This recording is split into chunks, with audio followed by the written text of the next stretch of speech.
सर्वांनाच माहिती आहे की कॉक्रोच जनता पार्टीचं जंतर मंतरवर आंदोलन सुरू आहे आणि हे आंदोलन का सुरू आहे तर आपल्या महान शिक्षण मंत्र्यांचा राजीनामा। आणि या आंदोलनामध्ये सामाजिक कार्यकर्ता म्हणजे सोनम वांगचुक सुद्धा सहभागी झाले होते। ते गेल्या 22 दिवसांपासून उपोषणावर आहेत। आता तुम्हीच सांगा, जो माणूस गेल्या 22 दिवसांपासून उपोषणावर आहे, काही खाल्लं नाही पिल्लं नाही, त्या माणसाला आपल्या देशाच्या पंतप्रधानांनी म्हणजेच नरेंद्र मोदींनी जाऊन भेट देणं गरजेचं आहे की नाही। पण इथे सर्वात महत्त्वाचं हे आहे की एकही नेता त्यांच्या भेटीस गेला नाही। जेव्हा या सगळ्या न्यूज त्यांच्याबद्दलच्या सोशल मीडियावर व्हायरल झाल्यानंतर सुप्रिया सुळे किंवा अजून कोणत्या तरी नेत्या ह्या त्यांच्या भेटीस गेल्या। यामध्ये सर्वात महत्त्वाचं काय घडलं माहिती आहे?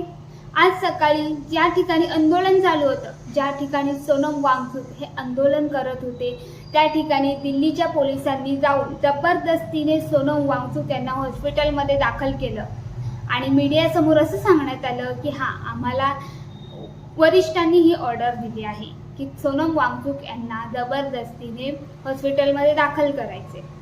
आता तुम्हाला प्रश्न पडला असेल की सोनम वांगचुक यांना असं का नेलं? तुम्ही हा पुढचा व्हिडिओ बघा आणि नंतरच आपण पुढे बोलूया।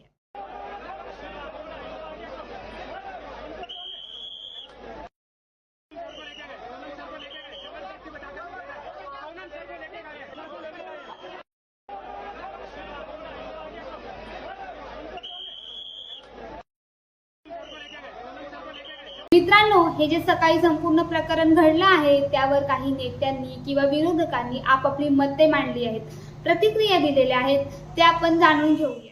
नीटच्या परीक्षेत वर्षानुवर्ष होणाऱ्या पेपर लीकच्या विरोधात उपोषण करत होता।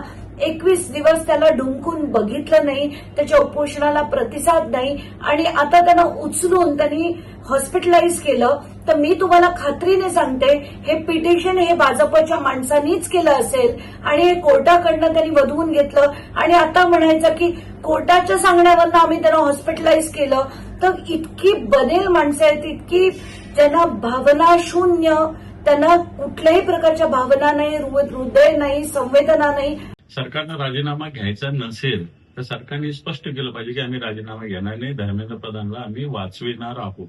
अशा पद्धतीनं सोनम वांगचुक सारख्या एका समाजसेवेचं व्रत घेतलेल्या कार्यकर्त्याला ओढत नेणं, मला वाटतं उचलून नेणं, हा प्रकार अतिशय दुर्दैवी। मला असं वाटतं सरकारने आता स्वतःच्या गच्छंतीची सुरुवातीचं हे प्रतीक सोनम वांगचुक यांना आंदोलन चिरना हे दिसतंय। पुलिस के गुंडे यहाँ आए, सोनम सर को घसीटकर गाली गलौज करके लेकर गए। 60 साल से जो इंसान है, जो भूख हड़ताल पर बैठा हुआ था 20 दिनों से, 60 साल के इंसान को जो 20 दिनों से भूखा था उसको दिल्ली पुलिस गाली गलौज करके घसीटकर यहाँ से जबरदस्ती उठाकर लेकर गई। ये कहाँ लेकर गई हमें पता नहीं है। अभी तो ये भी नहीं पता चला। और जब मैं मेरे दोस्त के घर से निकल, जैसे ही मुझे ये खबर मिली, मैं जंतर मंतर आ रहा था, पुलिस वालों ने मुझे भी मारपीट की, मुझे भी सड़कों पर घसीटा और गेट बंद करके मुझे अंदर रखा और कहता है तू जंतर मंतर कैसा जाता है हम देख लेते हैं। मुझे भी दिल्ली पुलिस ने डिटेन कर रखा था, मेरे साथ भी मारपीट की, मुझे भी घसीटा गया रोड पर। और यहाँ पर जितने सारे स्टूडेंट्स है उनके साथ भी दिल्ली पुलिस ने मारपीट की। ये दिल्ली पुलिस ने, ये आरएसएस के गुंडे 60 साल के इंसान को, इतने बड़े साइंटिस्ट को ये गाली गलौज करके घसीट कर लेकर जाते हैं यहाँ से। भारतीय लोकशाहीचं काय म्हणता येईल की जहाज संपूर्णतः बुडालेलं आहे हे सांगणारी आजची घटना म्हणजे सोनम वांगचुक यांना दडपशाही करत दिल्ली पोलिसांनी उचलणं। खरं तर भारत सरकारला जर एवढी वांगचुक यांची काळजी असती तर ते त्यांच्यासोबत त्यांनी चर्चा केली असती, त्यासोबत त्यांनी संवाद साधला असता।